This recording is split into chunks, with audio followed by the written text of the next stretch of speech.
karena tiap hari disibukkan soal administrasi. Tapi saya yakin setelah mereka pensiun terutama, itu pasti buku-bukunya banyak. Nah, di dunia saya best practice disebutnya, orang harus mulai memahami cara berpikir bahwa menulis itu bukan pekerjaan melamun. Menulis adalah kerja-kerja intelektual. Menulis itu fasenya dia harus jadi wartawan. Nah, setelah jadi wartawan, maka terbukalah cara berpikir kritis, dan disitulah saatnya menjadi penulis. Itu. Jadi banyak orang menganggap duduk di jamban, merokok, melamun. Enggak. Menulis adalah kerja-kerja intelektual. Hanya perbedaannya dengan academic writing dalam pemilihan diksinya, teknik menulisnya. Tapi kerjanya sama. Ada riset pustaka, riset lapangan, ya. Kemudian pakai teori-teori sastra, cara menulis, itu aja yang membedakan.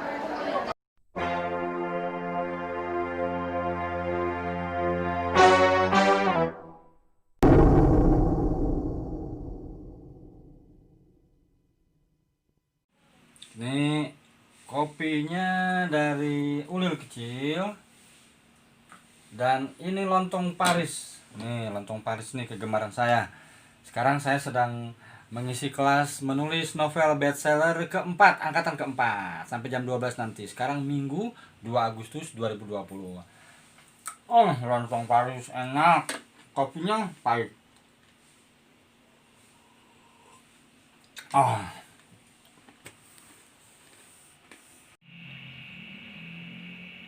Nah, saya sedang mengisi kelas menulis novel bestseller angkatan keempat. Saya disuguhi kopi pahit, dan ini dia lontong Paris. Siapa yang pernah mengenal lontong Paris? Lontong Paris ini adalah kenangan saya masa kecil. Waktu di Yusuf Marta di Laga, saya sering dikirimi lontong Paris oleh tetangga saya.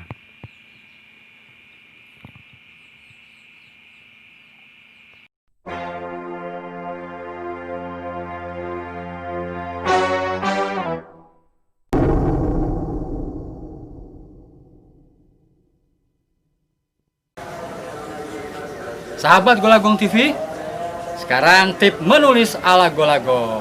Saya ingin membagikan pengalaman tentang novel bestseller. Bagaimana sih bikin novel bestseller? Ini satu contoh ya. Padamu aku bersimpuh. Dari mana saya memperoleh ide? Nah, itu yang saya sebut kita harus memaksimalkan panca indera. Jadi, suatu hari saya nonton infotainment, diberitakan oleh si hostnya bahwa Elma Tiana, artis sinetron pada tahun 2000-an, itu menemukan bayi di selokan depan rumahnya. Nah, tiba-tiba apa yang saya lakukan? Saya langsung mengingat unsur intrinsik. Saya mulai dari judul. Saya kemana-mana bawa buku tulis, saya udah langsung menulis judul. Padamu aku bersimpuh. Kata istri, apa itu Pak? Ini novel. Kok kenapa padamu aku bersimpuh? Karena saya tadi menonton Elma Tiana menemukan bayi. Maka yang membuang bayi itu pada akhirnya tobat. Nah, bertobat itulah kemudian saya buat judul Padamu aku bersimpuh. Si tokohnya bertobat, bersimpuh kepada Allah Subhanahu wa taala. Nah, kemudian apa yang harus saya lakukan?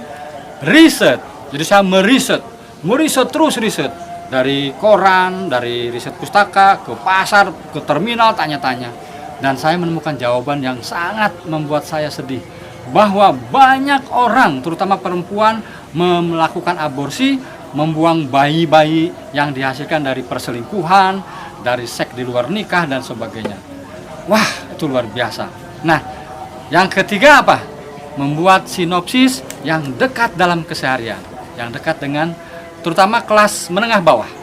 Saya menemukan sinopsisnya bahwa seorang pengusaha berselingkuh dengan modelnya, kemudian anaknya dibuang di stasiun.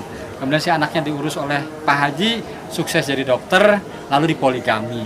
Endingnya dia meninggal karena kena kanker.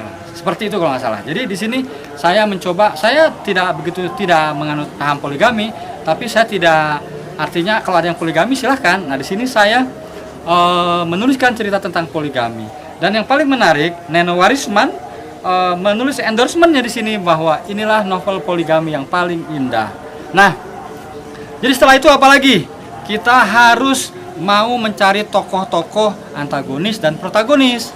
Jadi Cintanya cinta segitiga antara Anah, Basir, Hakim. Kemudian tokoh antagonisnya Diki. Nah, jadi dengan ramuan seperti itu, maka novel Padamu Aku Bersimpuh bestseller. Golagong TV tentang literasi semua ada di sini.